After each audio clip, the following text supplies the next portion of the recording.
జిల్లా ఎన్నికల అధికారి జిల్లా కలెక్టర్ రాహుల్ శర్మ ఆదివారం భూపాలపల్లి మండల పరిధిలోని గొర్లవీడు కంపెల్లి జడ్పీ ప్రాథమికోన్నత పాఠశాలలో ఏర్పాటు చేసిన పోలింగ్ కేంద్రాలను తనిఖీ చేశారు. ఈ సందర్భంగా 10:55 నమోదైన పోలింగ్ శాతం పరిశీలించి పోలింగ్ కేంద్రాల సందర్శన ఫారంలో సంతకాలు చేశారు. గొర్లవీడు ప్రాథమిక 3496 మంది ఓటర్లు ఓటు హక్కు వినియోగానికి 12 పోలింగ్ కేంద్రాలు ఏర్పాటు చేసినట్లు తెలిపారు.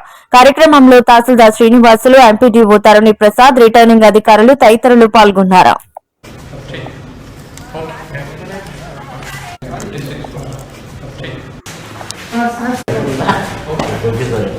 So how many total votes? Total votes.